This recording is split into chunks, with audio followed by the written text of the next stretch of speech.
5, 4, 3, 2, 1. I'm your host, David Cameo, and we are Squawking Dead, a podcast pulverizing episodes of the Walking Dead universe. Sometimes we give you news, sometimes we make you laugh. Most times we go deep, and we do go deep in this episode. I'm really happy to see you guys 5 o'clock on a Friday and various times across the world. I'm really, really excited to give you this episode because it took me a long time to edit. It seems to be the same anthem I'm giving every week. Every week I am telling you that the editing is taking long. I think I figured out a strategy to kind of knock it out a lot quicker, but with all the news that's been going on lately, it's been a little bit tougher again. Every time I try to up my game, the world has it out against me. So it's here. It's ready for you. It's not perfect, but who is, right? What is perfect? Perfection and failure I find to be the worst of social constructs. Anyway, so what I wanted to say to all you guys who are suffering, first of all, suffering in terms of quarantining and bare and empty shelves, I want to let you know one thing. It is going to be okay. This coronavirus, COVID-19, it will pass. What's been amazing me throughout this whole entire ordeal, I bet you didn't know I was going to go this direction, did you? What's been amazing me throughout this whole ordeal is how most people are slamming governments and people for lack of preparedness, for moving too slowly. But what's been amazing me is the lengths to which, at least, most people, most organizations, most communities, and I'm talking about local rather than global. I wanted to write a personal post about this, but I figured I'd share this with all of you.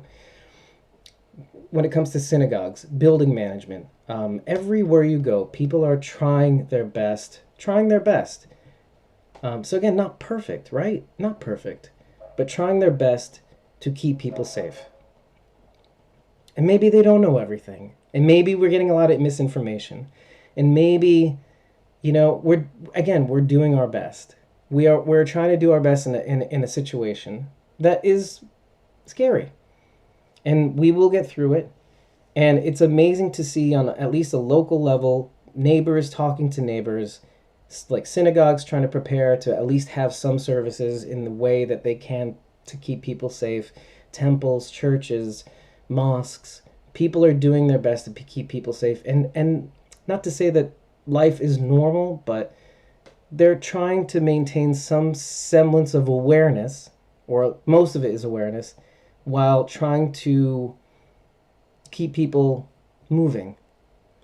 So I want you to keep in mind when you're looking at all these stories and how bad it's getting, if it really is getting bad, obviously, it is, but I want you to look for the good stories. I want you to keep your eyes open. I want you to look for the good out there.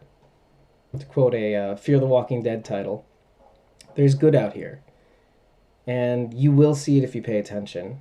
And while you're at it, do some good too. I know it's tough. The cupboards are bare. The shelves are bare at stores, in most cases, for the good stuff at least. But do your best. Do your best to help others. Do your best to talk to people. Keep in touch with your neighbors. Ask them how they are. At least, okay, on a selfish level, find out if people are sick. So that you know what the score is. Be mindful of yourselves and your family members. Don't yell at them, okay? Don't yell at them. Just love them.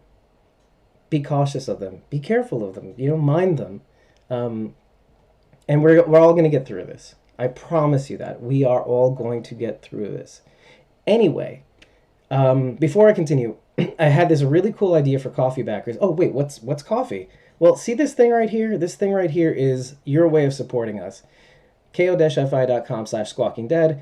It's how people this week have been able to watch our episode 91 early, because when we finished the recording on Monday, we uploaded an unedited copy. We actually have the backup unedited, unlisted YouTube stream that you can actually click now if you want to get out of this. And you get this whole episode raw. You get the pre-show before we start with We Are Squawking Dead. You get a little bit of the post-show, but though we didn't have too much of it this episode. But yeah, I made a lot of edits in this episode, and you get to see it in long form. And you will also be available to actually be with us in the live chat when we record, so that you can give your opinions and corrections and fact-finding missions for us, and weigh in. It's a real-time chat. There's no lag, just like YouTube. So you'll be able to actually keep in touch with us right away. The thing that I wanted to bring up is, in addition to getting all these benefits, and it just costs $3, and you get $3 gives you 30 days of access. If you subscribe to a coffee a month, which is like $3 a month, it keeps the party rolling, so you don't get that surprise when you can't see a locked post. Anyways, the point I wanted to bring up was, I've been toying with the idea of doing a live watch of The Walking Dead, and I may put out a feeler on ko-fi.com/squawkingdead to coffee backers, and it has to be through coffee backers. This is not something I could do publicly, to actually watch the episode live. Meaning, I would premiere it on AMC Premiere, and I would do a share screen. I would increase the FPS on the stream, and we would all watch and react together. I would actually turn up your mics if you wanted to turn up your mics, or you can continue using text. But it'll be a free-for-all. Everybody gets to be on the stream, whether you want to put your video on or not, whether you want to put your mic on or not. I will maybe stream it through YouTube, though it could be dicey, because even if you set it to an unlisted stream, there may be problems. YouTube may still hit you. We'll see. I will do it, and we'll see if I get a copyright strike or anything like that. Fingers crossed. But anyway, if you're interested in doing that, just DM me. If you want to watch the episode for free with me tomorrow, DM me. Anyways, so, are you ready for this episode? I am.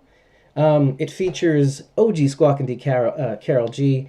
We got Rachael Burt. She is in the chat with you on all platforms. And me. I never announce me.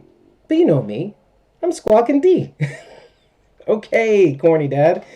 I'm not a dad. That's a disclaimer. Have a great weekend if I don't talk to you sooner. And, and by the way, if you support us during the stream, like even right now, if you support me right now, a little notification will come up on the screen with a little noise saying that you supported us. And that will be there forever on Facebook and YouTube. So consider that while you're watching the episode. If we say something that's particularly heinous or hilarious, or both, consider just buying us a coffee. It'd be a nice thing to do. And it all gives you access to all these things, including a live watch possibly tomorrow. So without further ado, I've taken up enough of your time. We're going to get through this together. We are Squawking Dead.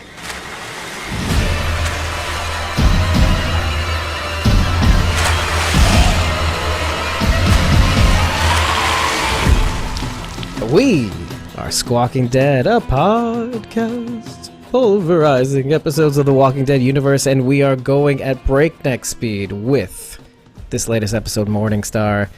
I'm your host, David Cameo, and I'm joined by Rachael Burt, CosmoMom09, and OG Squawking D, Carol G.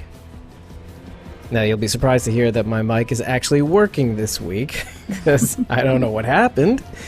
But I guess I had this little guy's mic on, like on both ends, and so I had to do the best possible edit that I could with the tools that I had. And I'm sorry, but you can hear the dulcet tones of my baritone. Well, actually, I'm more of a tenor.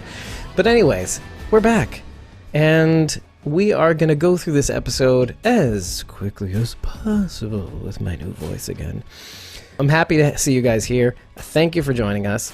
I think Carol is going to take us through this episode, since Rachel's hit rate has been relatively high. I really liked it. I think it's the best episode so far this season, I would arguably say. I don't know. I love the cinematography. The pacing, I loved getting ready for the battle. I loved all the prepping. I love the horizon. That was Michael Satrazemis, by the way. He directed this episode again. No, he did a really good job. Like, it looked really amazing. Yeah, I kept waiting. I was like, we're not going to get to the battle until probably the very end, aren't we? You could like tell as the episode went on. I was like, yeah, man, it's not going to start this episode. I was like, it might start, but it'll start the last, and I think it was like the last 8 minutes or something is when we like got started. It was like, okay. So, I mean, it was cool, the anticipation. I'm very excited about Stephanie, on a side note. Very excited about that. So, like, because that's going to lead us into, obviously, another direction, literally, West Virginia direction. Yeah, Charleston. Yeah. Charleston. So, Carol, since we're on this topic of Stephanie, I wanted to ask you specifically, are you feeling any, do you trust her? Yes, I do. Okay. Wholeheartedly, wholeheartedly. Even all the loops we've been thrown through, all the differences from the comic. Yeah. You still trust her? I have faith. I have faith in Stephanie. So what about you? I mean, I want to trust her, but I don't trust AMC. I know. It's hard to trust. Especially after Dante, right? Right? It's hard to trust anybody anymore. I see. And you did ask this before, by the way. You asked this like, I don't know, was it during the preview, the teasers when we did over the summer, I think? I can't remember. When we heard her the first time? Yeah. Either that or... Yeah. You weren't ready to say yes right away until now. Yeah, I feel, I don't know, I'm leaning more towards this is a good thing. Eugene is finally like, he's stepping into his own, man. I'm so happy for Eugene. I would be really disappointed if this does not work out. Like, this is just, he's engaging with somebody. He has a connection with this person. I was like, oh, good for Eugene, he's not even tempted by Rosita anymore. I was like, good for you. I was like, that ship has sailed, that's it. Good. It's like, that's your BFF, like you said. I'm like, cool. Yeah. Your friend. That's cool. So I don't know. I hope it works out. I have faith that it will, just because of the other stuff we've heard of, like, I don't know, people that they meet along the way. Like, we know that they're going to go in that direction. Like, it is going to happen. Mm-hmm. So I'm hopeful that Eugene isn't disappointed when they get there. But I have faith. That it'll work out. Isn't it funny where we came from and where we got to with Eugene? How the fandom was bullying him off of social media one day. I wasn't. No, I know. Wasn't either. I wasn't either. Eugene. I've always loved Eugene. From the moment we podcasted, we are all Eugene. There's no reason to hate his ass, because we are Eugene on a good day. Yeah. On a good day. I think Eugene is the smartest person in the apocalypse, and not just because he's book smart. I mean, he knows how to use his smarts to survive. I don't mean just like building things. Like, he knows how to align himself with the strongest people around him. He's smart in a lot of different ways. Yeah, he's not brute strength, so he has to find a way to survive. Whether it's aligning himself with the right people, like just kind of like using his wits to, outmaneuver the opponent. He knows he's smart. He's a smart character, and he has good intentions. So I think I rather call him resourceful. I think. Yeah, I would say that he uses everything. At least everything he has. He tries to use. I will say that. Yeah. So. Yeah, but I thought it was really well shot. I was really kind of like waiting. I was like, oh, here, like when they were all standing, like waiting, I was like, here we go. All right, coming. It's happening. So it was. And then you're like, is it happening? Is it happening? I mean, like when they started. It's taking a little while. It's taking a little while. Like, I'm curious to see what happens now that it's officially kicked off. I think it's interesting what direction the show went, because this, in the comic, Alpha's already dead by the time that this all happened, so they've definitely kind of mixed it up a little bit, like her still being like the orchestrator of all of this, So, so it's interesting, It'll be interesting to see. I'm very excited for next week's episode based on this, but I think it was a really good setup. but it didn't feel like a boring setup episode. You know how sometimes there are some episodes that are, okay, this is a setup episode, and it's just sort of like, all right, we have to watch this because it's setting up for the next one. But it did set up for what's going to happen the next episode, but I thought it was really still engaging. Like, I was still like, wow, okay, you know, like. So basically all of Fear the Walking Dead season 5, basically. There you go. Anyway. Yeah. But No, not. But anyway, sorry. Yeah. You could also look at it like one long episode of everybody saying their goodbyes to each other. You could look at it that way too.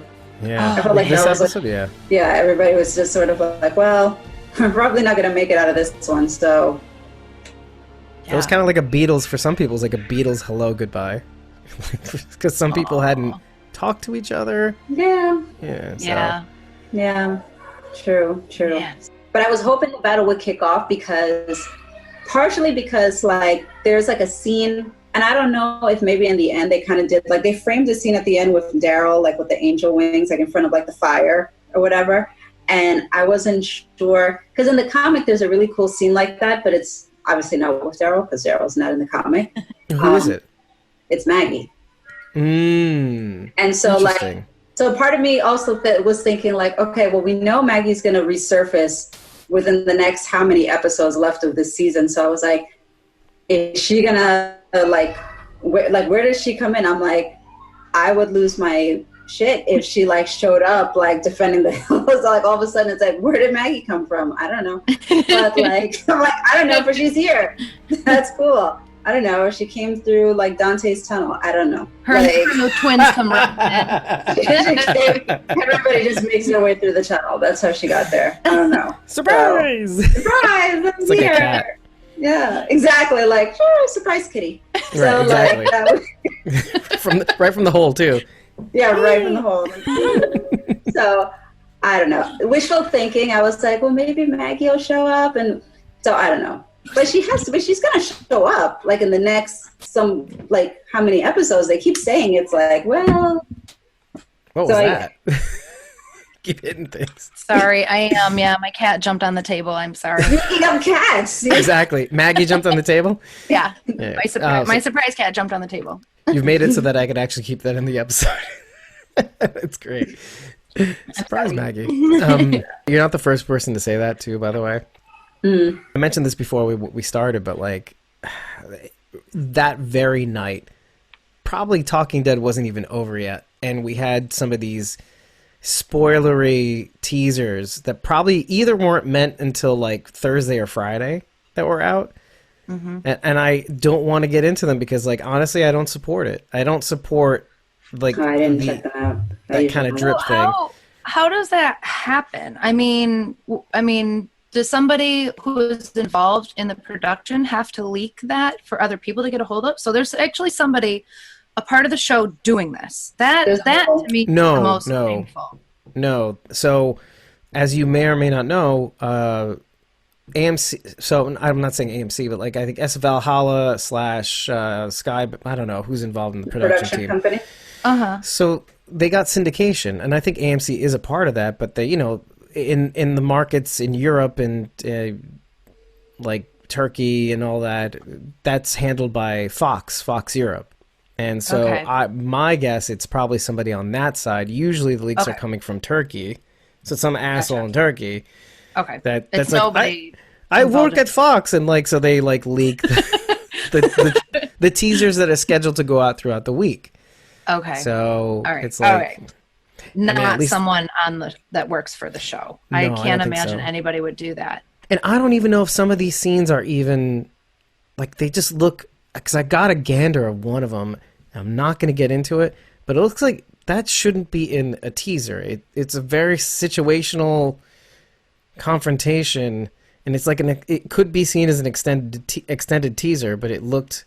As soon as I figured out, I don't know if I'm supposed to be watching this, I just kind of shut it down.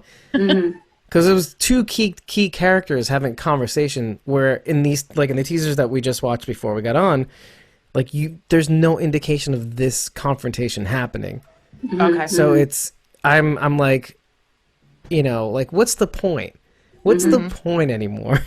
Like, why do you need to not be surprised? It's not like as if Glenn and Abraham are going to be dug up and killed again. You know what I mean? So man, Come on, man. Too soon. Yeah, I know. Well, is it? It's Anyway. always too soon. So, yeah. I mean, it's like kind of like Norman Reedus said. I think the episodes that we're going to see from here on in, they're going to be just cutthroat, breakneck, just zero fucks given, like who's going to die. And there will be deaths. Yeah, it would be like AMC to not have Maggie come out until like the final frame. Honestly, the final episode, yeah. And even then, the way I feel like they're going to do it is, it's going to be like, I don't know about time jump, but like, 3 months later, Maggie's just like around. Her entrance was but doesn't that make a little bit more sense? That would such a suck. That would suck. That would be such a cop out. Okay, It they would. can't do that because that's how she left. She just took off. But they had a time jump, and it was like, "Where's Maggie? Maggie's not here." They can't do that like again. not like a big time jump, but like her dealing with the aftermath of like finding out all these people are dead, etc., etc. Because that's the one thing that I've been dreading, is her seeing all this stuff that's happened in the last how many years. Because and one thing that I didn't mention in the last episode that I want to mention in this one is that I think at a certain point the letters to Maggie have gone unanswered. Mm-hmm. They have been trying to update her in the manner in which they've been updating her. I don't know if there's like a mailbox somewhere. So maybe that triggers like concern, and that she kind of like comes a looking based on like. Well, for a while the twins were running messages back and forth, right? For a while, and Georgie's twins. Yeah, I think they stopped at some point, if I remember right. Right. I can't remember which episode where that was mentioned. I remember this. I remember the scene between Jesus and Tara, and they were talking about the letters. And Jesus made a comment, "Oh, we haven't heard from Maggie in a while." Like that. Mm-hmm. It was very in passing, but I do, mention that. But that was it. There was no explanation. They didn't say like, "Oh, the twins stopped." Like there wasn't anything more to it. It was just, we haven't heard from her in a while. Yeah. Yeah. Lo and behold, yeah. Right. So, yeah. So I think it's really, really important that we see how she come back, though. I really, really hope they don't jump over that. Yeah. That's the only reason. Yeah. The only reason why I would even say that is that it's just a lot. It's just a lot to have to deal with all at once. And I get it. I mean, I'm with you, but I just don't. Maybe she's connected to Stephanie. Maybe that's how the intro. Maybe that's the segue. Maybe there's some connection there. Maybe she is there. Yeah, maybe. Well, if Georgie is Pamela, that would make a lot of sense. Right. So it's possible. Maybe that's the tie-in. Oh my God! Can you imagine that? Like all this sneaking behind everybody's back, talking to Stephanie, Eugene, and it's like Maggie's been there the whole time. Yeah. No, it would be really funny if like Rick just kind of popped out, like, "Hey, you're here too." I think everybody would throw up. Like, throw up. They would throw up. Right there. It's just everybody. The world threw up the day the world threw up. Right. Everybody's just been hanging out in West Virginia. Hey guys, where you been? Where have you been? Close enough to DC, though. It works. People be dying. Makes sense. I don't know. Yeah. That Rick is just, I don't know. I don't see him coming back in the show. And I know this is very ancillary, and we haven't even really started talking about the episode yet, but like, when they say he's never coming back to the main series, I believe it, and it actually makes a ton of sense, because I don't know how you reconcile the Judith thing. Like, I don't know how you get them together, to be honest. I think it's too far gone. Like, I don't see a world in which Rick Grimes would willingly abandon Judith, I don't see it. Right. I agree, and I think that's part of it. If they do, I'm with you. I don't think he's coming back, but if they do, they've got to explain some sort of like incapacitation, memory loss, something, because the Rick Grimes we know would never stop trying to get back to family. Unless they was told that they died. I don't know. Right. That's the thing. So, right. I mean, given wrong information, yeah, sure. Which is why I'm like even like on the fence about whether Michonne will even show up in the movies. I know people are gung ho about that.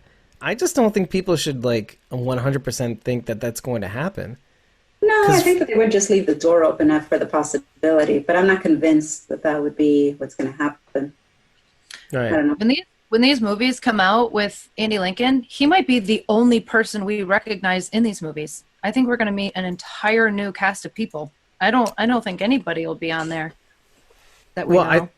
I think Jadis Anne will be there. Oh, sure. Don't you think? I don't know.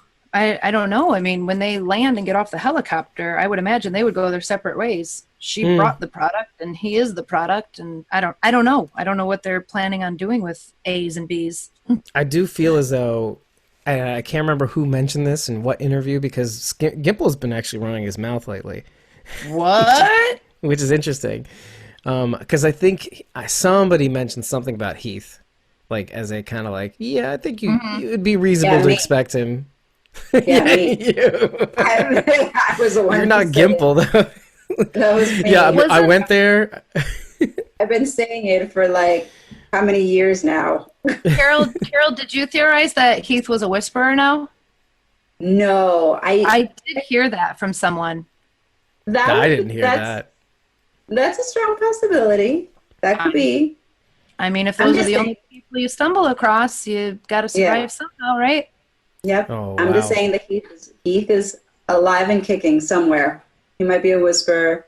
He might be at the Commonwealth, but he's alive. Yeah. What was that guy? Be alive somewhere. Remember that guy from season 1 that Daryl murked? The guy that Daryl murked in season 8, like in one of the first few episodes. Like he just stabs him in the head as he's having a monologue. Yeah, Morales. Yeah. So wouldn't that be interesting that Heath was kind of like a Morales on the Whisperer's side?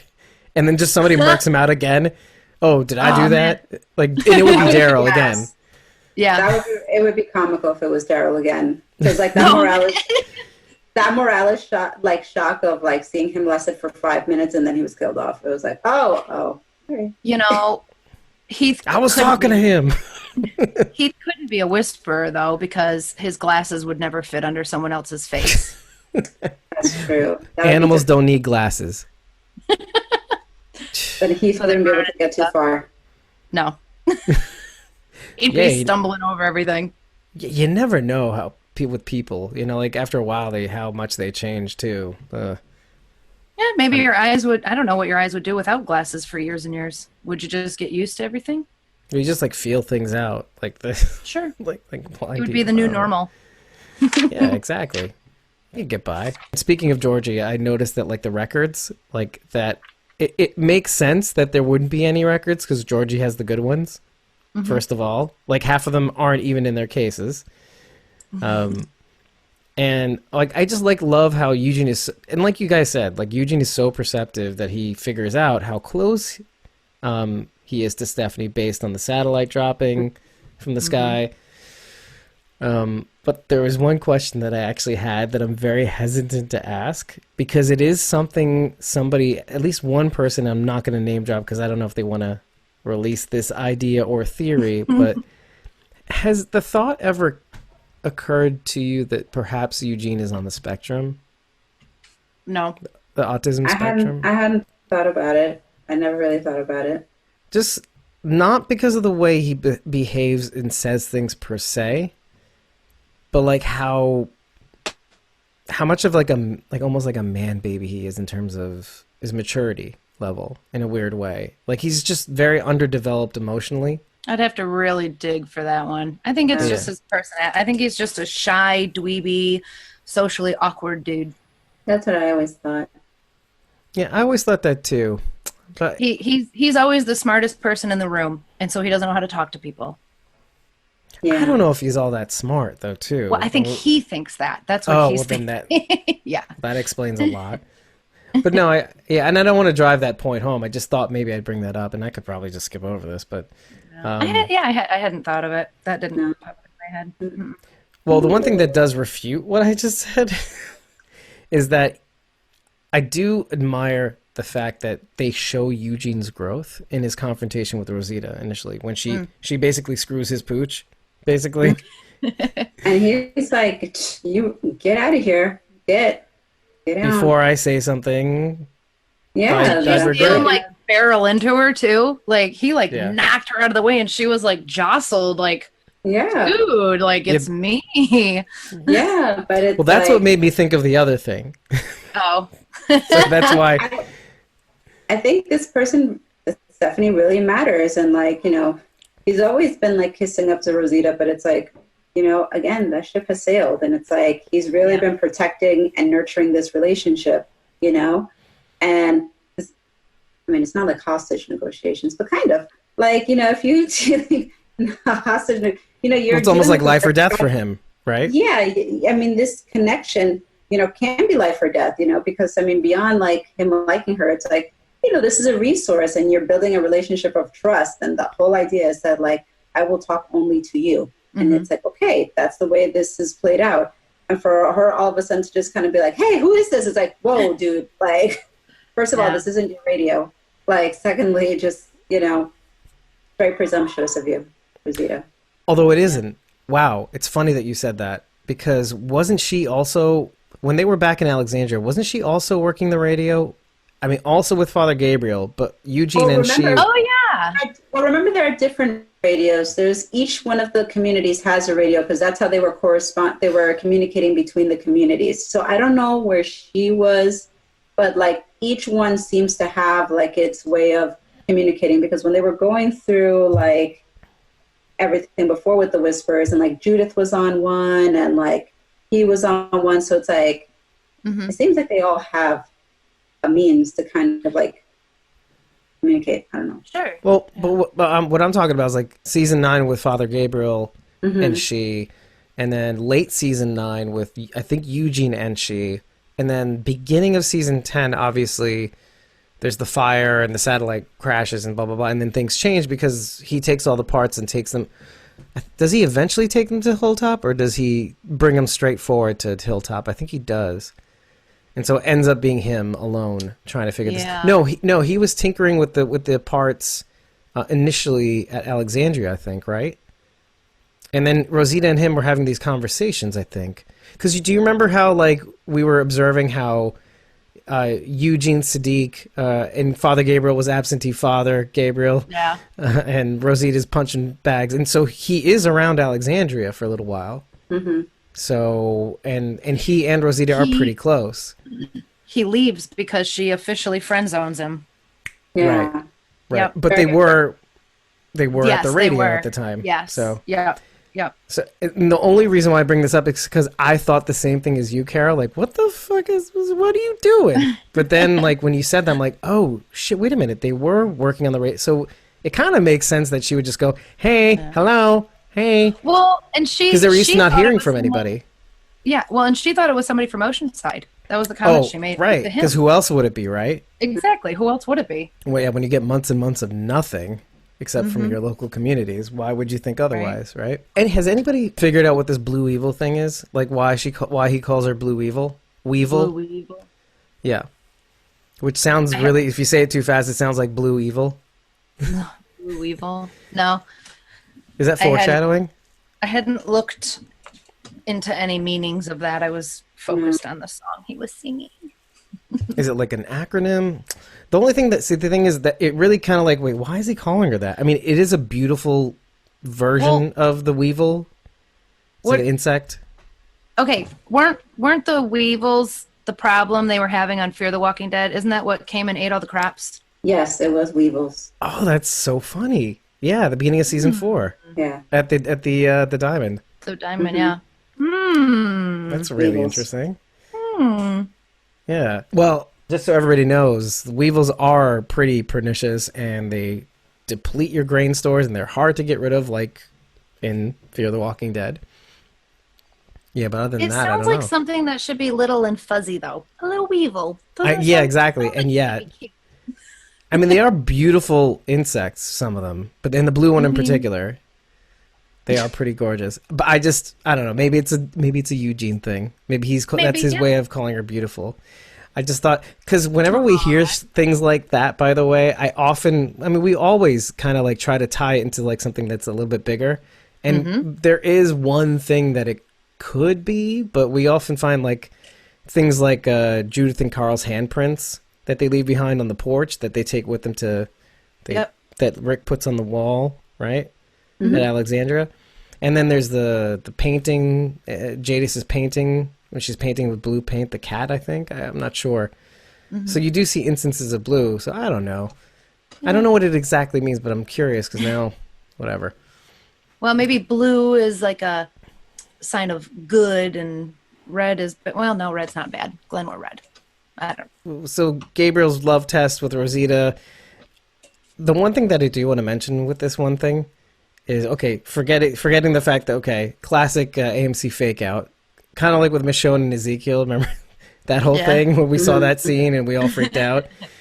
And it did happen, but it was like, you know, in another life. But this made people absolutely crazy. Like, I don't know, in your opinion, what made you more crazy? Neither. Like Michonne and Ezekiel, or Eugene and Rosita? No, because I know what AMC does. It's like they're just trying to bait you. So I was like, none of this is going anywhere. I was like, this is not, like, you're not going to, like, you're not going to put it out there.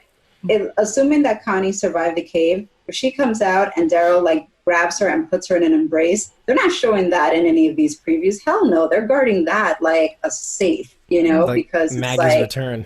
Yeah, exactly. Like they'll guard it as like closely as that or whatever. But when they like kind of throw out these scenes and like previews and stuff like that, I'm like, this is not going anywhere. This is a dream. This is a fake out. This is like whatever. So I was never like, oh my God, Rosita and Eugene. No. What did you think, Rachel? I didn't think that they were going to get together by any means, but I was definitely driven a little more crazy by the Eugene and Rosita scene rather than the Michonne and Ezekiel. The Michonne and Ezekiel thing, I'm like, no. Whatever it is, it's nothing. But the Rosita and Eugene thing, it's nothing. No. But Rosita and Eugene, like, I don't know, I had a lot of different ideas. And, like, one of which was that one of them had died, and this was a dream sequence of, like, what might have been. So that kind of had me a little panicky because I didn't think in the real world it would ever happen. I'm like, all right, if they're actually going to kiss, one of them's dead and they're dreaming this. So, but yeah, I'm really pleased with how it turned out. You know, Rosita sort of proved to Eugene that he did have feelings for this person and that it's not stupid to feel the way that he does having never met her. You know, they may even have a better connection, you know, having only talked and spent, which it sounds like it's only been a few days. Is that what Eugene said? Like a week or so, yeah. He said these past few days have been incredible. And I thought, what? Okay, I was thinking like weeks. I was thinking weeks. Yeah, I was thinking weeks. Yeah, but guys, like, well, let's say it was a week, right? Think about it. No, but wait a second. The initial connection with Stephanie, like the hello, or whatever, that was like the end of, like, that was at the storm with the winter. Right. So but nobody was there to pick that up, right? No, but nobody was there. But we don't know if, like, the connection started at that point. Like, she kind of, like, she kind of broke through at that point. Like, the connection with that community was able to be picked up at that time. So we don't know from that point on when they started with the communication. You know, what radio was that picked up on? Because was it the Kingdom? No, because the Kingdom had already fallen. Yeah, right. The Kingdom had already fallen. Now, was it Hilltops or was it Alexandria? It had to be Hilltop, right? I thought it was Alexandria, because Hilltop's radio wasn't in operation until after the satellite crashed, right? I think Alexandria was the first community with a working radio. No? No, because there was the conversation between Judith and King Ezekiel too at the end of the episode. Right. Ooh. Yeah. Right. So, but which makes Alexandria, right? To Kingdom. Hilltop. That works. Kingtop works. You might as well. Yeah. Right. Yeah, I'm just not sure which side. It would make more sense that it would be Hilltop, just because of, like, you're higher up, right? You know, frequencies, and you can reach more. Okay. There's less obstruction, right? Makes sense. This means less obstruction. Anyway, so that makes more sense to me. But I guess it doesn't really matter at the end of the day, because the point that I want to pick apart, and then I'll go back to something else with Eugene and Rosita, is it's good to remember that, Carol, what you just said, because why? why is Stephanie reaching out as early as the storm or whatever it was, or the last episode, really? You know, why was she trying to reach out? That could play into what happens, or what's the state of their union, let's say. Yeah. Over at the Commonwealth, maybe. Yeah, the Right. Commonwealth has its own issues. Right. Well, and that's a really good point. If Stephanie's reaching out, you would assume it's like for help, right? But now that she's actually in communication with Eugene, she's like, oh no, we have to be super careful and da da da. Well then, yeah, like you just said, why did she reach out first then? Right. See, because it's all these little nuggets that you drop and then you just kind of forget after a while. It's like, oh wait, she reached out first, technically, when you think about it. But going back to, we're also assuming that was her, right? I mean, I am. Is that a? I'm assuming, yeah. There's just no reason not to. Yeah. Yeah. There's no reason not to. You're right. You're right. Right. But it kind of, it makes it a lot more interesting than like Maggie, or like, to me, in my opinion. Like right. No, yeah, I mean, but definitely. you know, like Anne or Maggie or whatever, or Alicia, really, whatever. it's nobody from here. Going back to Rosita and Eugene, though, I just thought what was really cool about what Rosita did was it was kind of like a little hybrid of Rosita and, in my opinion, Father Gabriel, because she's learning about faith, and she knew she had that kind of confidence that he was not going to kiss her because he knows her, Eugene, and she's like, I got God on my side. This man ain't going to kiss me. Testify. Yeah, I mean, I think that she was confident in his feelings for Stephanie, that it was like her point was going to be proven, you know? Right. Like, she was like, he's not going to go through with this. No. Right. But I'm going to like put it on a platter and see what happens. Yeah. And, like, I'm just attributing that to Gabriel, in my opinion, though. That's how I'm doing it. Because that's what I want in life. well, That's she my can't agenda. You cannot rely too much on Gabriel. Gabriel's not going to be around for much longer. So Oh, snap. Shots fired. not going to be around. She's for going canon. She's going canon. not. Comic book canon. He's not going to be You don't around touch for my much Gabriel. longer. You don't I'm touch sorry. him. I am No. sorry. I'm telling you right now. Did you see last week's episode? Did you see Yeah, it? I saw it. Good for him, because he's going to No, good for me. All the more reason we should expect him to Yeah. go. Boy, ahead. I am actually hot for preacher right now. It's got to come off right now. Preacher. Oh my God. Oh Sorry. my god. It's fine. He's- This is my way of accepting. I know. Anger is one of the steps. I know. So- I know. Listen, if there's any consolation, he will go down epically, in my opinion. He will. I'm hoping he doesn't have to. I'm hoping. Maybe they might switch it up. Maybe, What's that? it could be switched up. I just think that, like, so I wasn't on the last podcast, but I mean, like, even when it's like, okay, goodbye, or whatever, and they say goodbye to each other, him and Rosita, I'm like, yeah, you guys need to say goodbye, because You got to do better than that. It's a wrap for you. yeah, Seth Gilliam. it's like Glenn and Maggie when he like went off. It's like, oh, we gotta go find like Daryl or whatever, and it's like he gets in the car and sees her in the rearview mirror. I'm like, and that's the last time you guys see each other. Like, it's just. You know what's interesting about what you just said? Because do you remember how Sadiq's last day on set, or last scene, was with Rosita in the bed? Yes. Okay, so what? This is the stupidest disclaimer. This is the falsest hope that I will ever give you. Okay. But it feels like that wasn't Seth Gilliam's last scene. So, Father Gabriel lives. Testify. He lives to fight another day. Yeah. Oh, that's interesting. Okay. He lives all right. to fight another day. He would be a really Dave, you're gonna take it all wrong, but he would be a good person to kill off. Okay, hear me out. Yes. Yeah, no, I hear you. His character is growing, and he's becoming more confident, more badass, which is right around the time somebody Life comes and just slaps you down. right. He's been a prominent character for many seasons, so a lot of people would be really devastated by his loss. I agree, Carol. I think they'll do it in a very epic way to push the storyline forward too. But I think he would be a good choice to kill off. I think he would have the right impact, and it would drive the storyline. I don't know what episode. My number headphones it is. went out. Yeah. Okay. Sorry. Go ahead. Nice. Sorry. I Somewhere. don't know over there. I don't know what number episode it is, but there is an episode coming up called The Water Tower. There's also one called Look at the Flowers. I saw Right. that. I saw that. Oh boy. But you know what's so crazy about that is that could be like, because they do this sometimes. That could be a total troll. They A know. total troll move. What's next week's episode called? Walk with us. Walk with us. Walk with us. Ew. Fire Walk with Me. What was that from? Fire Walk with Twin Me. Peaks. That song was awesome. Yes. Thank you. Yes. David Lynch. Thank you. There we go. Yeah. Oh, yeah, well. The song to Stephanie. The thing that he was trying to find. Eugene.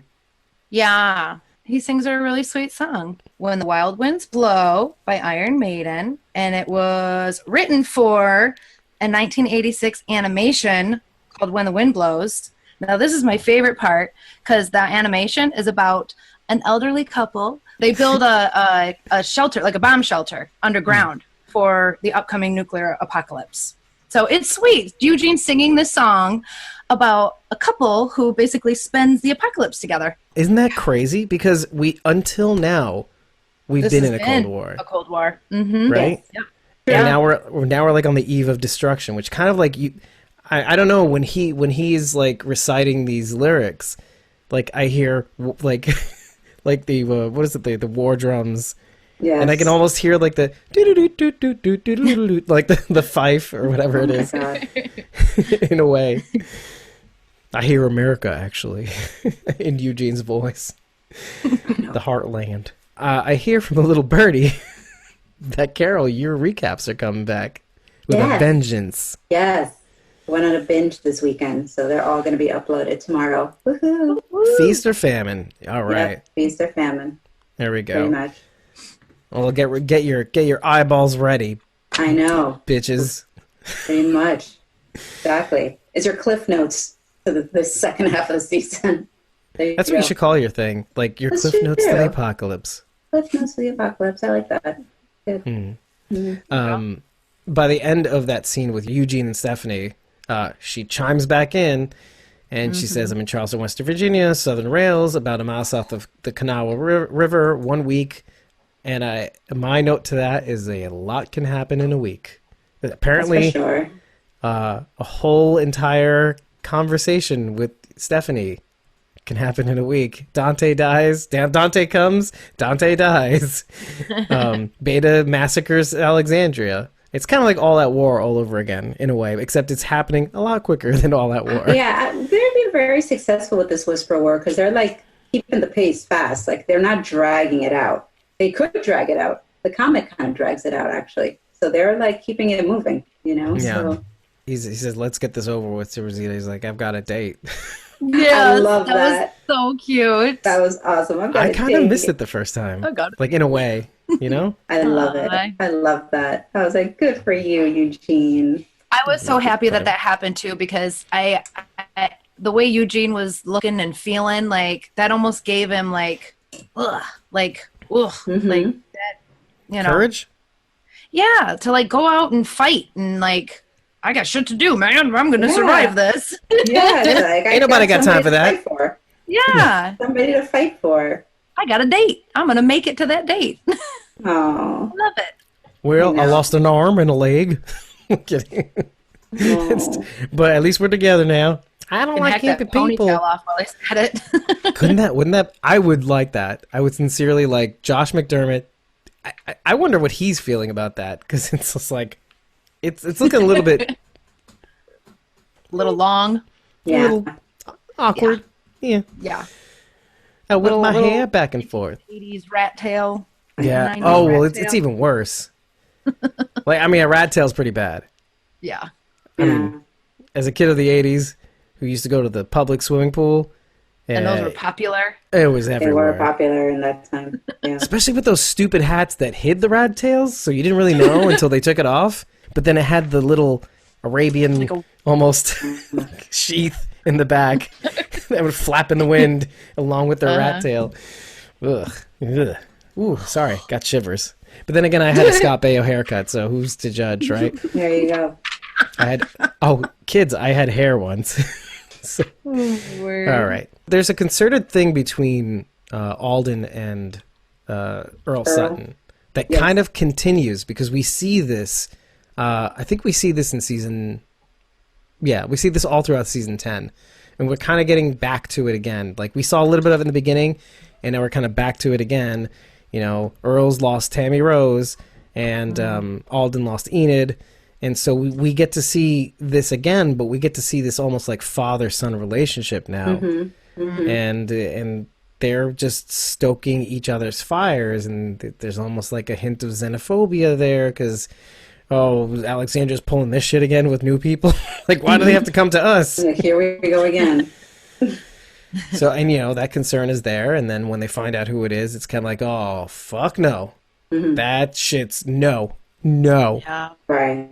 You know, but I kind of, there's something about it that gets me thinking, like, I mean, are they wrong, though, in a way, right? Are they really, really wrong in I was hoping to see protecting their son, I was hoping to see a moment of like Gamma and Lydia, because they're both in the same place, right? You do see them fight next to each other, I think, right? Right. Because the last time, obviously, like Gamma was thrown for a loop seeing Lydia, like it was like she saw a ghost, and like that's what kind of like set her off to be like, what the hell is going on or whatever. So I don't know. I was hoping we would see like more between them, you know, like maybe just Gamma trying to get intel from Lydia on like what the hell has been going on. I was really excited to see Alden stand up and kind of get in Aaron's face a little bit over Adam. I mean, you asked, you were is it wrong? raring for that. I was happy. I was really happy he said what he did. You know, Aaron's like, are we really going to fight about this? And Alden's like, you know what? We are. This is really important. And it is. Everything he said, everything he said was really, was just really, it was so true. And it came from like, I mean, he was angry, but like, you started this and said, are they wrong? Should they let Mary see Adam? And the thing is, you got to answer it from both sides of the fence here. And from Alden and Earl, no, I think they did everything right. Are you kidding? They saw them abandon the baby. They took them in. Why that? No, absolutely not. I mean, think about in today's day and age, right? If you have a closed adoption, you don't see that baby again. Right. You don't. You gave up those rights. I feel like this is a same situation. So I was really glad to see Alden step up and really kind of get in Aaron's face a little bit, because you don't see people do that a whole lot. I mean, unless it's Daryl, but he stood up for what was important. And I mean, was it really the time to argue? Probably not. They're getting ready for war, but he stood his ground because this was important. You know, everything they were doing is for the future of every child in that room right now, including Adam. By the way, and this is kind of like why I love doing the show, because it's almost as if like these two little archetypes or ideologies are kind of like butting against each other. There's like this idea of like, doing what's right, and then, if you do something right, you should get rewarded for it. But, well, I don't know about that, because the scales aren't quite that balanced just yet. You got to work towards that relationship, or try to at least. Thanks. Oh. Not that bad yet. I knew you were getting emotional too. But yeah, no, you're right. I mean, that's the thing about the show that I like exploring is that, like, when you see these two ideas clash together, it's like, it's not even a matter of, like you said, it's not even a matter of right or wrong. It's about making you think. That's what I like about this scene. It's like some people will be like in that one camp and some people will be like in that other camp, but I'm hoping that these two people can actually talk about it. And people can be like, instead of yelling at each other on Twitter, like, no, Alden's like a pussy. And then, like, no. I mean, maybe eventually down the line. I mean, once Mary has, earned her place and proven she's trustworthy, maybe down the line. But to just show up and be like, that's my nephew, let me see him. Hell no. Back up. No. Yeah, we had to cobble that shit together, right? Yeah. Yeah. Yeah. I think all of us kind of want. That's the thing. The better angels in our nature are the people who are not in a post-apocalyptic wasteland want to agree with Aaron and be like, okay, look, she's been helping us. She's earned something, you know? But then I don't there's think that, she's earned anything until the war's over. I think I am more leaning on your side, and which is why I brought this up, because there is that whole big side of me that wants to agree with Aaron. You know, there's a lot of things that Aaron has brought up in this season that is just that's really too optimistic for my comfort zone. And yet, like, he's somehow cobbling through somehow, which is interesting because it hasn't come without it's stumbling. Like that whole thing with Gamma probably wasn't going to turn out quite the way we thought it was until Lydia showed up. Mm-hmm. You know, like I had my doubts. So you're glad Lydia showed up and Gamma saw her the way that she did. I think there was that turned the tide. Even though Carol pulled that bullshit move. You're still glad it happened. Hey man, I said Carol's wrong. Just saying. Carol's a lot like Morgan. We know she's not wrong, but she ain't right. Yeah. There's that. Yeah. Yep. I didn't think I'd bring that up again. That for two seasons. I think that nailed it. Yep. That's in a clip, bitch. No, that's a good way to put it. But I'm glad I brought up that topic because it kind of was shelved for a little while because we did see like, those fucking whispers, let's fight them, and we didn't kind of know where Alden stood, and now they've kind of just fused together as an entity. It is kind of heartwarming. Now you got me started. It is kind of heartwarming to see them bond over this too. Fuck you. This was a hard episode. It was very hard. I mean, take the next step of Hilltop drama is the whole Yumiko Kelly, Luke thing, man. At the beginning of the episode, Kelly's just like, fuck you, Yumiko. And Yumiko's like, what the fuck? She's like, why do you want to come to find Connie? And Yumiko's like, is about to tell her, because you're fucking alive and I want to take care of you while you still are. Mm-hmm. And they're like very resentful and weren't you the bitch that said we gotta go or else we're gonna get caught and shit? So I don't know. There's a lot going on there. Yumiko wasn't there for that, was she? Yumiko wasn't in the cave. No, Kelly was the one that said Kelly, we gotta go.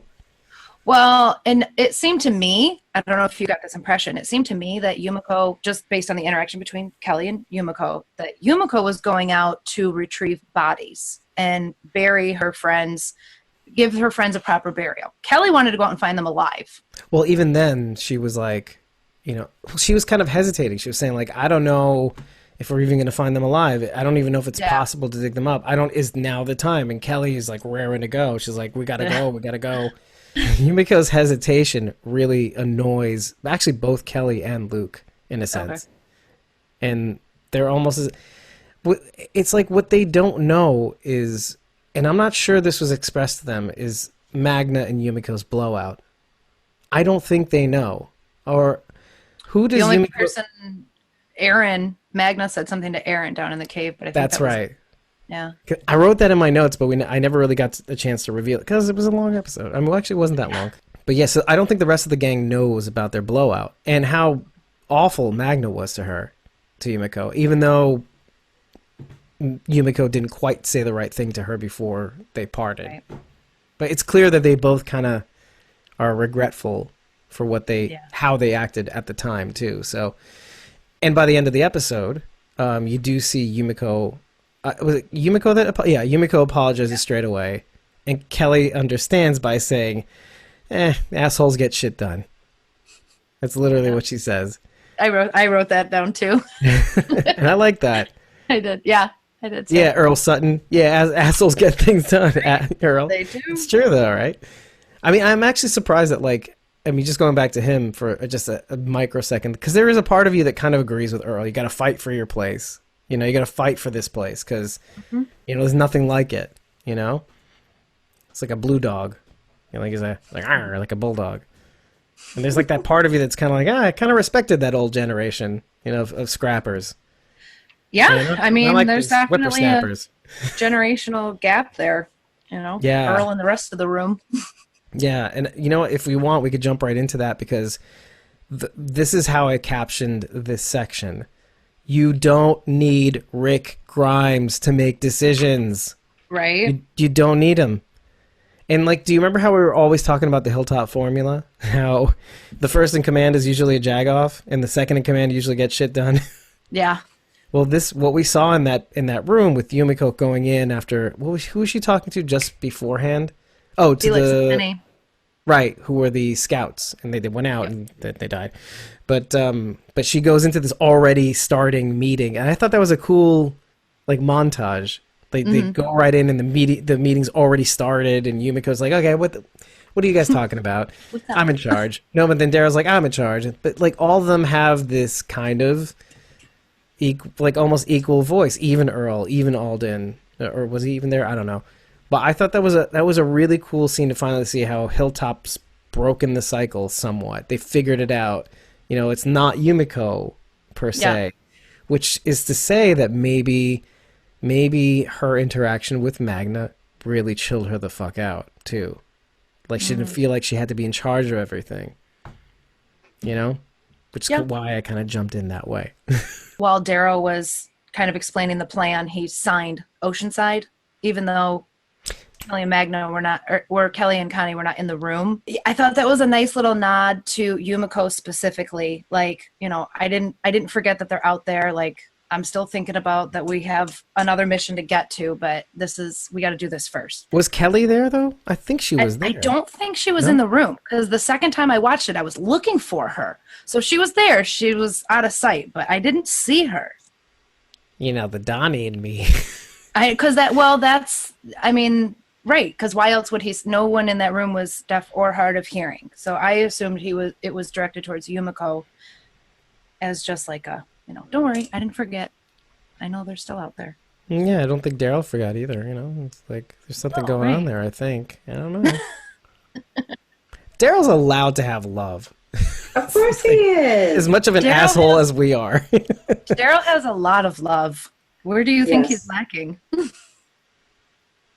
I don't want to get into this conversation. In the bedroom. That's what I'm saying. I don't know. And I don't want to know. Because the only person I know that he goes to bed with is Dog. Dog. Right? Daggle. It's Daggle. Boy. Hashtag Daggle. Daggle. And I try not to judge things, but still. Honestly. Kind of gross. I hope that Connie and Magna are still alive. And I hope that is a very tightly held secret that her and Daryl finally let the man have something. Let him have something. Right, before he dies, right? Oh, we're not talking about that? We're not talking about that? He's not dying. He's not dying. Daryl ain't going anywhere for a while. Isn't that the Nightmare on Elm Street playbook, though? The world would riot. Second you have sex, you die? No? Yeah. British? Not what? for Daryl. Okay. Except it would be Connie, because we can't kill Daryl, so. That would be horrible. Exactly. Right? Horrible. Yeah. That's why they can't get together. No Donnie. As much of a shithead as I am, I would probably take a Connie over a Daryl. It's just an awful person I am. Really? I think so, yeah. I don't know why. Because there's something about like going out in a blaze of glory that sometimes is kind of cool. Like, I found him. Like, okay, if that was it, that was it. And it would suck. But it, kind of badass. Come on. Let's talk about the times that Judith wants to help Daryl and how she's gone by the end of the episode. What do you think she's after? Wait. Was that in the sneak peek or was that the end of the episode? When Ezekiel's looking for Judith, that was a sneak peek. Oh, okay, that was in the sneak peek. Next time on, yeah. Yeah, so she asks twice. Daryl ignores her the first time. Daryl addresses her the second time. Yeah. And I think he does it because he's kind of cool and and he sees that she's scared and trying to show her that there's nothing to be, it's okay to be scared because I'm scared. Yeah. Yeah. And I do want to take the sneak peek into account. Do you think, what do you think Judith is off doing right now? Well, I think they showed in the preview she's with them, with our group, right? Like they're in like a car or they're in like a little shed or something like that. Was I that feel like they Judith? did in the. I didn't see I feel like that. they showed her. I didn't. I saw Kelly, Alden, and Baby Adam. I didn't see Judith. Yeah. But that would be interesting if she was there. Well, the first thing we have to address is the fact that Judith was in the room when Daryl and Ezekiel came up with the plan to save the children. Okay? She heard that. We can't pretend she didn't. So in the sneak peeks, when we see Ezekiel with all the kids and he's wondering where Judith is, my thought is she's off looking for Daryl. Because he specifically said Not to. right. Oh, kids today. Oh, What'd you guys think of the redesigned vest? It was I super appreciate cute. it. Yep. Although Kaylee Fleming said on Talking Dead that there were 10 stars on there, I have stared at this thing 100 times and I cannot find the 10th star. I found 9. I even drew a picture. I know where 9 of them are, but I do not know where the 10th one is. I can't find it. I think I counted 10. One of them could be off to the side. 3, 4, 5, in the 6, top. 7. There's 7. There's 7 at the bottom, in the bottom of the wings, down here. And then there's one. And then there's one like midway up there. And then I Right. put 2 circles with question marks because I saw what could be a star up here and down here. Yeah, I thought they were all at the end of the wings too, There's only or at the 7. end of each feather. Right. No, yeah, there was only 7 at the ends. Well, I'll take her word for it. Oh, I believe her. I Yeah. totally believe her. But I just would like to. I wanted to find them. I wanted to be able to find them. That's I all. remember I lost my shit when I saw the previews into getting into season 10 and actually seeing her hand it to him was kind of rewarding, I think. I also thought it was a white wing. I didn't realize there was blue in it. That was a surprise. Oh, again, blue. Huh. Yeah. Blue. Huh. Blue. More blue. Huh. I guess blue on this show, by the way, means love. Could we maybe agree on that a little bit in a weird way? Every single time we've seen it. So far. Yeah. Right? Yeah. That's like real shit right there. Yeah. So now that he has the wing back on, I want to see how he lost it. We still don't know why he lost it. Well, I mean, that thing is worn away too. Like it looks like he's been dragged by a car or something. Yeah. Maybe we're Some- just some supposed to point. assume it disintegrated off. Because it does look pretty ratty. I picked up on this really quickly, but eventually Daryl spilled the beans when they're on the road with the kids heading towards Oceanside. I can't remember exactly where. Yeah, it was Oceanside. With the hangman. Yeah, they see the roadblock. They see the people hanging from the rafters. He identifies Negan. Negan's strategy, Yeah. which did trigger me a little bit. Like I mean, I was like, "Oof, yeesh." Yeah. And then this is stuff that Negan did. I figured it out before Daryl said it, and I liked that he actually said it. Like, okay, let's get to the point. Let's just stop assuming things, and somebody actually says it, and then we can move on with everybody knowing Negan's with the alpha, basically. He said it very calmly.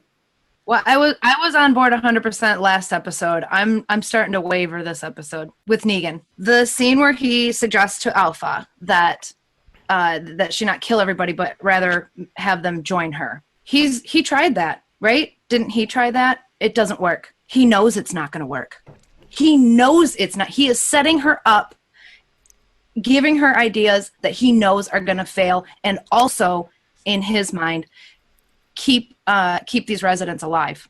Yeah. He's a Dante. He's basically Dante for our people. For us, He basically infiltrated on their side to basically kind of be a mole and get in there. And Negan gets in there the best way he knows how, romancing. So there you go. That's what I'm saying. That's what I'm saying. So there he is, So he's positioned herself as basically almost like her right hand, kind of. Like, he's got the long game in mind. Now, who let him out of the cell? Was it Daryl or Carol? One of these two let him out. It's definitely not Daryl, because he was accounted for. So we think. Still could be Carol. Oh, well, yeah, Carol's on the table. That would be interesting. After everything, the thing that makes me think it's not Carol is how far she's willing to go to to destroy the horde and all that stuff, because when she let him out, did they have some sort of weird interaction where he just kind of ran and like, oh, I'm letting you out to do this and that, keep your promise to Judith or something, and he said, go fuck yourself, and and then Carol's not sure, and then she's like, oh, I made a mistake, now I have to kill the horde, so you know what I mean, like her actions seem like someone who doesn't have somebody on the inside, in my opinion. Well, that's it. What you just described, though, like her in a panic, like, oh shit, I made a huge mistake. He's out there, and now she's in panic mode. That would explain a lot of her erratic behavior as well. Mm-hmm. Right. I just let out a loose cannon, like yet another beta type, like just somebody who had, but somebody with agency. Yeah, a leader. That explains things more, but. The thing is, without all that information, I'm just going half-cocked. This is me just going, but I could be reading too much into it. It could be, I mean, maybe. That should be like the tagline to this show. Could be that Carol let him out. I mean, that could be her look at the flowers moment, where it's like she finally gets her out. She finally gets Alpha to look at the flowers and like finally.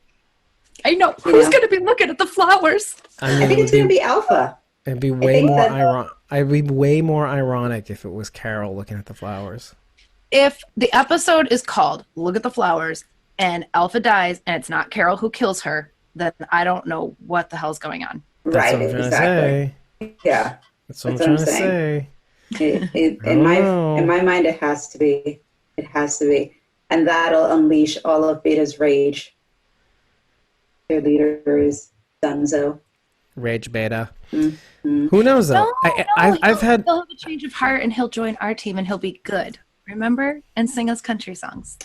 Yeah. He made a very funny commentary on Instagram, I think, because I think there was a picture posted of Negan in his like whisperer mask or whatever, drinking a Starbucks, and he was making like, this kind of funny face. With straw. And I think it was a hot Starbucks with a straw or something. And I think he commented, he's like, I'm sorry, but I'm going to say it. Like Whisperer Negan looks like Karen from the Karen from The Office who like fell in the pool or something. Like, and I was like, when he said that, I was like, it does kind of look like. I just love that he has a sense of humor. I love that he's such a beast, but he has a sense of humor. He's a gentle giant. I was really happy to see Carolyn and Zeke come back together. I really liked how she found out about the thyroid cancer and everything, and he didn't say anything. They didn't. Nothing needed to be said. It was really beautiful, and we got to see a little bit of our old Carol back with her, little humor, dumb humor. It was really nice to see. Yeah, even though she said I left it on a dresser, she's like, bullshitting him basically. Yeah, but it's there. It's their relationship. Wait, we're gonna die tonight? Yeah, that was kind of sweet. Yeah. Yes. Can I ask you guys a question though? I mean, I'm gonna ask it anyway. So that's why we're here. I got this really weird feeling after that was all said and done. Like, as much as it was nice to kind of get that little banter between them, something to me felt a little off. There was part of me that was thinking like, maybe she did this out of pity, or maybe she paused just enough. I don't think it was pity. I think it's an awkward relationship dynamic right now. Yeah. Maybe. I don't know if I would call it pity either, but I think Ezekiel was very right in asking that question. Would that have happened if today weren't today? Right. I think that's a very valid question. And she is a good bullshitter too. Yes, so of course she would pivot. Mm-hmm. But so the reason why I ask also is something that like Beta says to Mary in the cells, like, you were dead the moment we found you, or something like that. You were dead the moment you came to us. Yeah. There's almost like that kind of thing going on with Carol though too. Like, there is something to be said about like her committing to this sort of thing that tells me like, oh, this is your life. This is what you do. This is everything your life is about right now, is revenge. So I'm not sure, and I'm not 100% sure she's done. And she kind of makes that clear to Lydia too. Oh yeah. And what's interesting about that scene is you go back to Alpha Negan, and he explicitly says to her, hey, that would be kind of fun, razing Alexandria and Hilltop to the ground, right? But wouldn't it be better and more satisfying if you got them to join you somehow? Like surrender, yeah. But like that parallel of like, I'm sure it would feel good. They use the same words. I'm sure it would feel good. But something you said, by the way, Carol, which got me thinking, like, we shouldn't expect Negan to play by normal people's rules in a way. Like, because, and the reason why that is because, like, when you see the two Hilltop scouts hanging from the tree, there's a part of my brain that's going, why would Negan let that happen? And there's another part of my head that would say, but it's Negan. It's Negan. Like, he would do that just for the greater good or whatever. It was probably his idea. Right? Yeah, no, it looked like all his idea. Yeah. Exactly. Which is why I'm glad they didn't mince words and they just went straight to the point. Like, even though they drew it out just long enough for you to try to figure it out, and which I did, which I thought was kind of cool that they let you do that. Yeah. Like, did you get that vibe immediately when you saw that? When you saw the roadblock and the two hanging bodies? I saw it. Well, the two hanging bodies didn't make me think Negan. The downed tree did. The tree in the road. Yeah. Which is what you saw first. Yeah. Right. Yeah. Immediately, I thought, oh shit, he taught her. I got so triggered too. Yep. I remember how I felt like when Simon comes up after they've been going to all these roadblocks. That was so that right? was, Yeah, every group they approach is bigger than the last one. Yeah. Oh, yeah, like waiting on the sidelines. Yeah. Yes. That episode still. Those two episodes, like, still to this day, it's like, oh God. Thank God you're here. I don't get through this without you. That was rough. But that's, yeah, immediately thought of that. And again, like, they didn't just say it outright. They let it simmer. They let you see the tree. They let you look up at the bodies. And then and then Daryl's surveying things. And he turns around and says, let's get the fuck out of here. You know who this shit is? This shit is Negan. And he's with Alpha. Yeah. So I totally felt a certain way later when Daryl and Judith are having their little moment about being scared and everything, and she refers to them as just walkers. I've killed walkers before, and Daryl's like, they weren't just walkers though. Like my heart, like that. I felt that in my heart. Like when she said that, I'm like, oh, little girl, like, ooh, ooh, jaded. This is like that, what we see with kids sometimes. Like, we see that there's almost an immediate disassociation. Yeah. Which, I mean, like, let me ask you, like, is that a good or a bad thing in a way? Because in a sense, it's kind of a good thing. Yeah, right? I think I'm going to go with mostly bad, but I mean, yes, it's good that you can disassociate. You're very biased. I know, right? It's good that you can disassociate and get shit done. But at the same time, when you do that, you're losing your humanity. Like, if you forget that these people were your friends, you're losing yourself. Yeah. That's not good. And Daryl makes really quick work of that, by the way, in his conversation with her. Like, he says, oh, then you know who you're fighting for. Okay, I'm okay with what you just said. Yeah. Because at least, okay, you have this, but you also have this. Okay, you know who you're fighting for, you know, your mom, RJ, etc. So Aunt Carol. Isn't this crazy how much growth like Daryl seems to have too? Yeah. It's so insane. He's evolved. He's the evolved man. Yeah. Take Daryl and Eugene. Like, they really make quick work of like their interactions, their little conflicts with like Daryl with Judith sort of, and Eugene with Rosita too. I mean, you could have seen Eugene be like all mopey pants and whatever, and like never talk, like that usual trope, like, you know, oh, I'll never speak to you again. You ruined my life, Rosita. I wanted you, like that whole thing. But no, he made quick. He knows what's up. He knows what's going on. He knows this means something, but this also means something.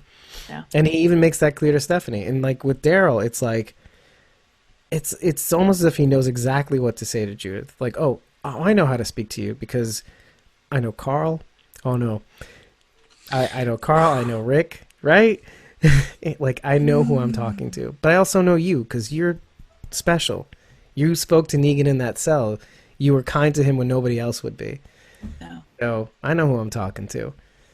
I mean, speaking of Daryl finding the right words, that interaction between him and Ezekiel was just, that was, I mean, that destroyed me. Dude, right? That got me, man.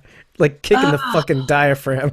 I was already crying at this point too. Like I was crying from the moment, oh my God, when did I start crying? Oh, from Lydia and Carol, their interaction until right before the war began. I was just, God. It was of awful. shit.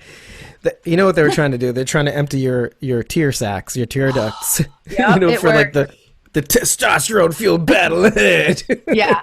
As soon as blood started flying, I'm like, okay, I'm better now. I'm good. I'm ready.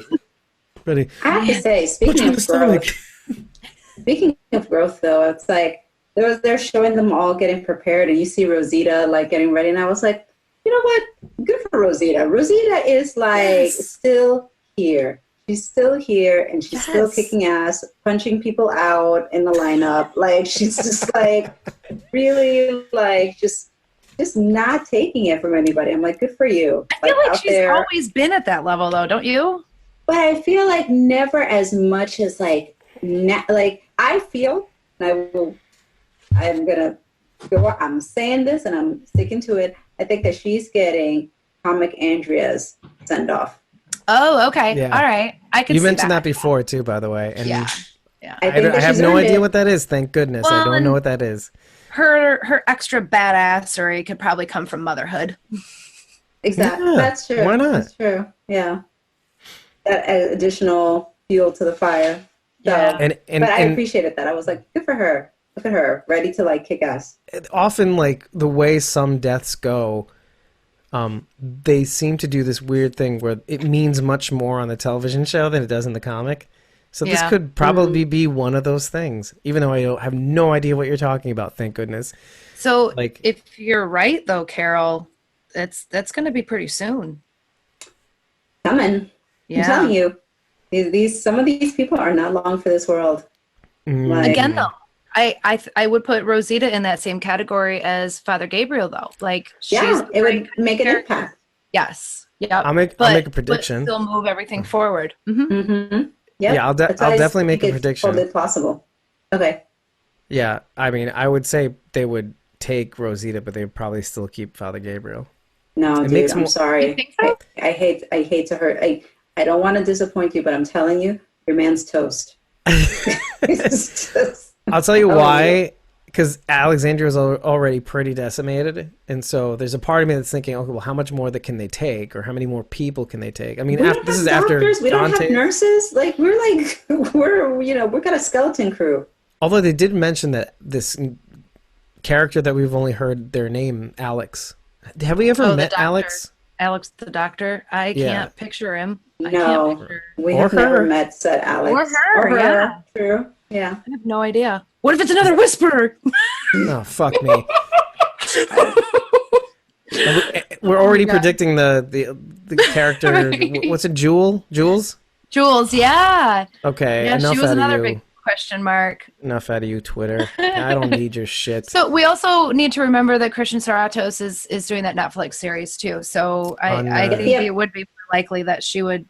Was it Serena? Is that what it is? Selena series. Yeah. Selena. Yeah. So she's now. I mean, she could do both. We know it's possible for actors to do both, but they wrapped already too. I think by the time they started production on Selena, right? I have no idea. Possible. No clue. Well, I think if Rosita goes, that would be a good send off for her. Yeah. Well, I agree. You know what's very interesting about what you're saying? Well, the only reason why I thought Gabriel was still going to stick around, and then we go back to Rosita, and then she's not going to be around, is that you'd think that she'd want to be there with Eugene to protect him, also maybe, but then maybe go back to Coco. I don't know.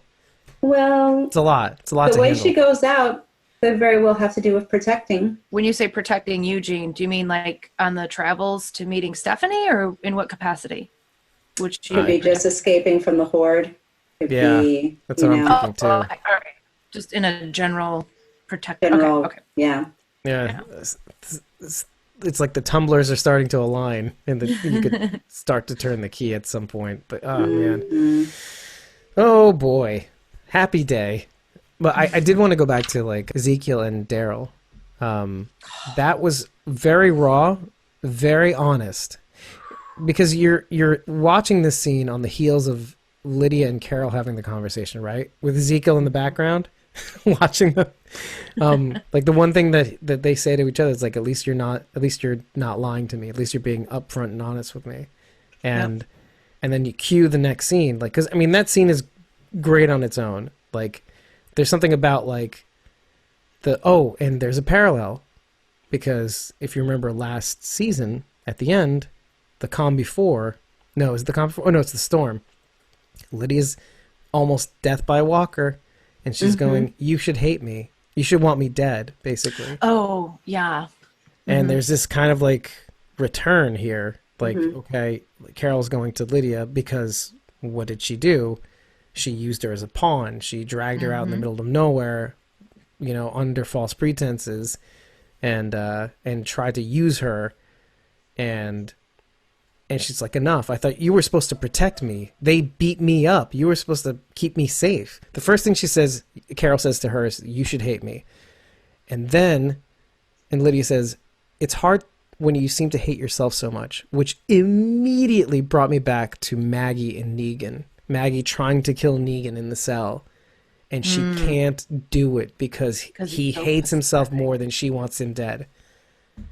And then you get this other parallel, like where last year Carol is, you know, Lydia's begging Carol to kill her, you know, because she can't seem to do it by walker because they keep finding her. And it's like complete reversal right now. I mean, even the smoking of the cigarettes, which is like kind of a Daryl move. You see her in the tent next to the water, which is what Daryl, like self-imposed exile, you know, like the roles are completely reversed. But all of this leads to one thing. There is literally something about when Carol and Daryl finally sort of talk, and he's looking at Glenn's grave, and she's going, literally, like, you should hate me, like, please don't hate me, basically. Right. He said, I could never hate you.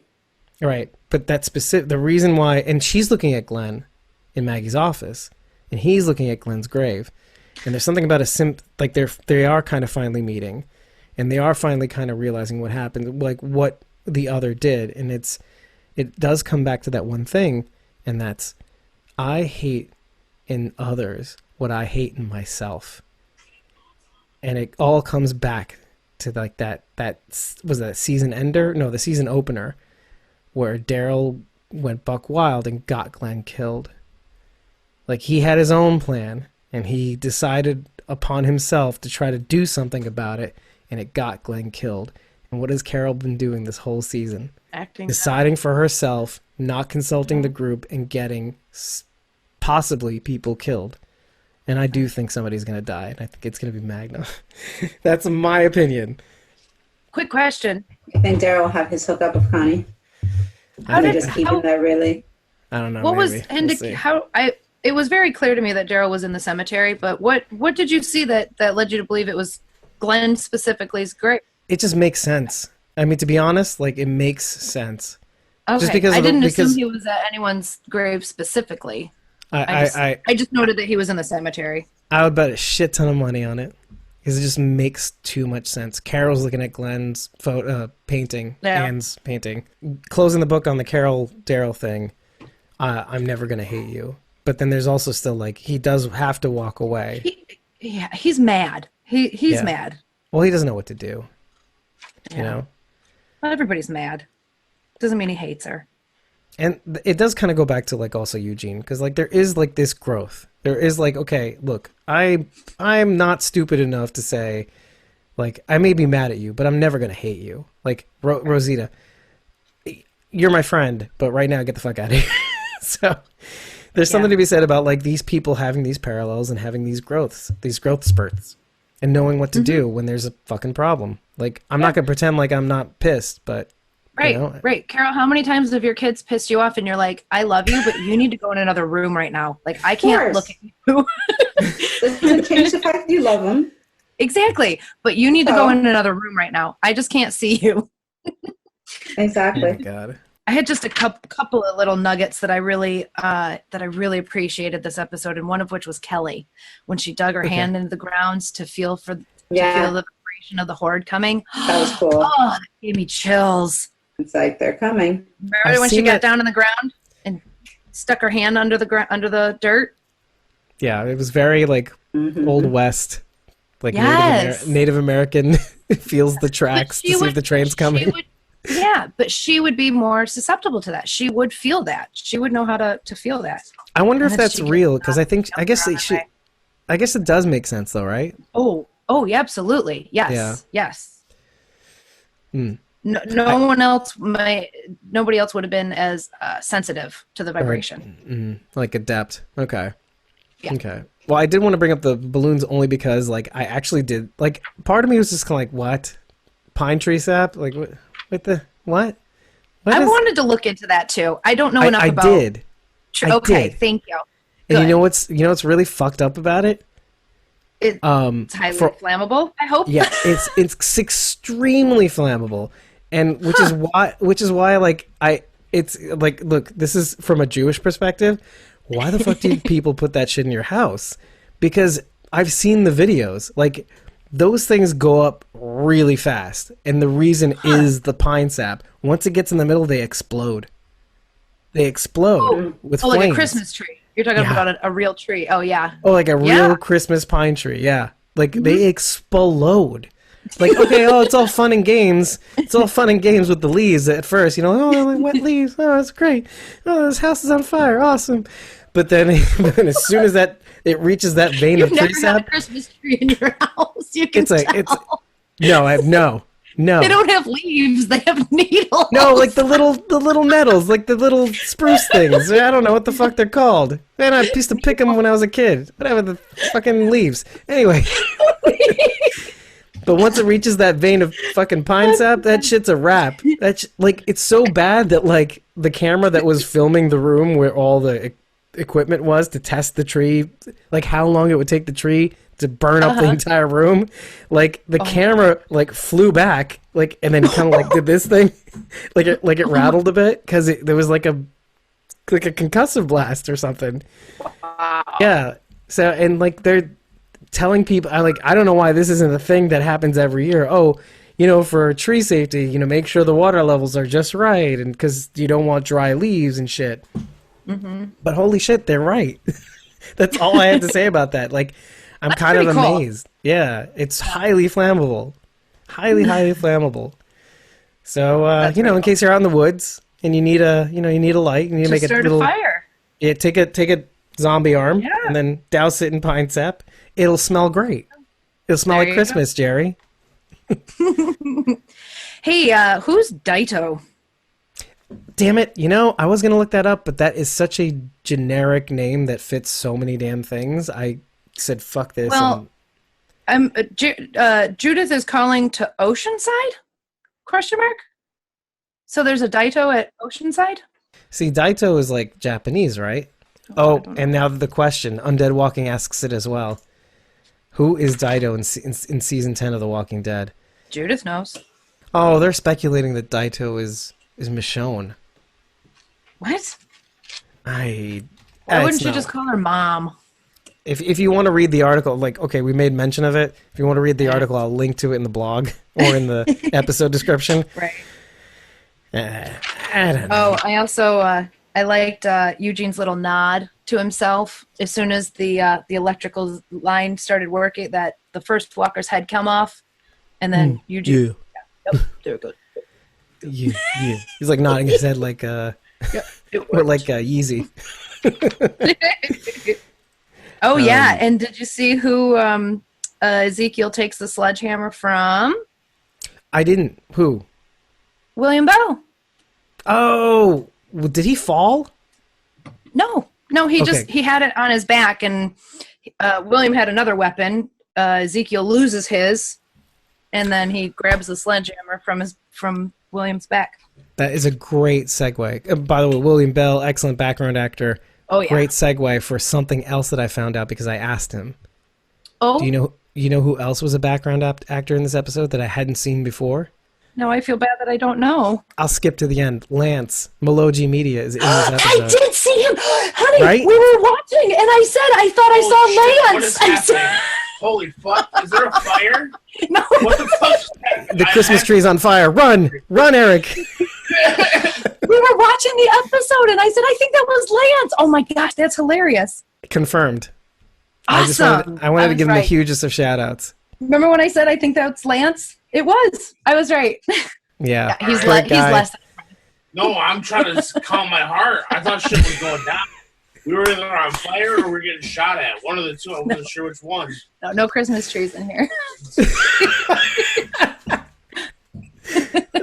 Good stuff. That's awesome. That makes me so excited. Yeah. So, yeah, shout out to Meloji Media on Instagram. Yes. Yeah. What a great dude. And I was so happy. He was so very grateful. Like, and I even asked him, hey, can I shout you out on the podcast? Because, Awesome. you know, you deserve it. They are lucky. I said, they are lucky to have you, sir. They are lucky to have you. And he was in quite a few shots, too. I mean, Was he? Okay. I saw him in one really good one. He was in at least 3. And oh man. Okay. you know, they had Karen Ceesay, Birdie they really pulled out the stops. Birdie too. Yeah. Anthony Michael Lopez, who plays Oscar, they really brought all the black background. I don't know if I saw Beth Merritt or any of Jennifer Angel. I don't know if I saw them. I saw all the others. Now I know we saw Marco during we saw Gustavo Gomez during the teaser trailer, but I didn't see him At all. I didn't see him in the episode. Yeah.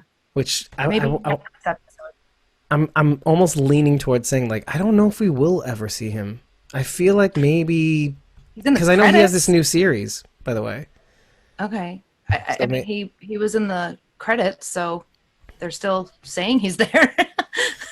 Yeah, well, he probably is under contract too. You never know. Mm-hmm. Well, anyway, Yeah. We did see him in the teaser, though. Yeah, we did. Oh, sure. man, and he was in the beginning episodes too. Or he was like somewhere in this season that I saw him, but whatever. Mm-hmm. Here's the thing: like, I love that you brought those things up because those are things I would have missed. But look, the whole the Battle of Hilltop, so little notes. Alpha admitting to Negan, I'm going to get them to join, but as part of my horde. That's a pretty good reveal right before the end. I said, shame about Eugene's electrified fence. I also said, though, it's kind of cool to see Aaron getting to show his battle skills the same way we saw at the beginning of the season. Formation, and then the cool little slow-mo montages of him throwing the spears and all that stuff, and like all these different roles that everybody has, the archers and all that stuff. So it was kind of cool to see him do that again. It's I mean, like they really are, and they really are splitting up these leadership roles accordingly too. There was one thing that Negan does at the beginning of the episode that really is really odd, and I don't know what to make of it. He does this thing where, like, before he whacks Alpha's inner arm, like, he's almost like, you've been cut up enough. Like, he's almost like connecting with her in a way. So that alone on its face is really weird. Like, just to see him care for her, and on its face, but then, like, knowing Alpha doesn't respond to that sentiment. So I don't know what vibe he's trying to put out, and I don't know if I'm looking too much into it, but it's just one thing that just kind of just didn't, like, I'm shaking the Tic Tac thing, and I'm just like, is there anything in here?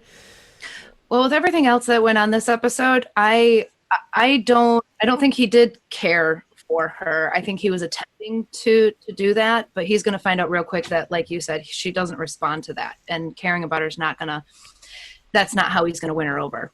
Right. And then in the next scene we see is when he suggests, not just killing everybody, but in fact, bringing them into the Whispers. I noticed the way Samantha Morton held the switch when she hit Negan. Yeah, how she does this. That was an interesting pose to me. And I thought, nobody just does that. He picked it up and he just went whack, whack. She had this whole setup and everything. That, to me, felt like someone who has been on the receiving end multiple times. And not because she... Yes, and not I was thinking, like, giving. No, well, this is a taught move. She saw somebody do that first, and I'm guessing it was because it was done to her. And now that's how she does it to other people. Pain made me. Yeah, because we've seen even Beta when he's doing the switch, he doesn't do that wind up. He doesn't do that flick move. Have like you she seen does. Beta? I'm just saying, like that. It was a specific move that she did with that switch, and I thought that's a learned behavior. She learned that. We're done. I know. I'm done. I'm It like a is turkey. bedtime On Thanksgiving for- Day, I'm I a know. turkey. So if you like what you heard, folks, give us a like, subscribe, leave a comment, tell us how wrong we fucking are. Tell us how wrong we are. Give us a thumbs Dare you. down. Who gives a shit? You know, it's your show. You know, we give you the opportunity to express yourself any way you want. But if you're going to do it on ratethispodcast.com/squawking-dead. Leave an eggplant and nothing else. And 5 stars while you're at it. 5 stars. Or nothing. Whatever. 5 stars is pretty good, though. Maybe 5 eggplants. Anyway. And also, if you like what we're doing and you want to hear more, you can get some pre-show. You can also get some post-show. And you can also get the entire unedited version of this podcast if you support us on ko-fi/squawking-dead. You will get to be a part of the recordings in our real-time chat. You'll get the entire unedited episode to download in both video and audio formats. And obviously, you'll be able to get in on the ground level on any new features that we roll out. I want to end this thing so quickly so that we can quickly get to the next episode, because that's how the rest of the season seems to be laying out. I need it in my veins. You know, I'm already missing it. I'm already missing it. I'm going to regret those words soon, of course. But, you know, I guess we'll see you next week, and we're going to find out how it all turned out. If you see me all disheveled and, you know, like meth-addled and stuff like that, yeah, it's because I'm missing this show, and I need to get back to it. We need to keep talking about it. I'm glad we were here for you in this hand-holding session, and we will see you next week.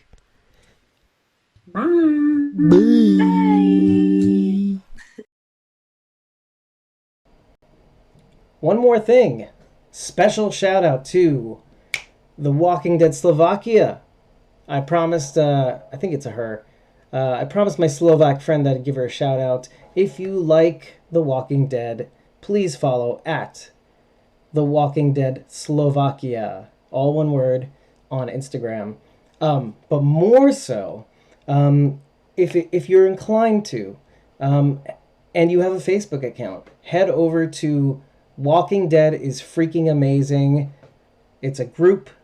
They are amazing for a Walking Dead group, and they are so welcoming.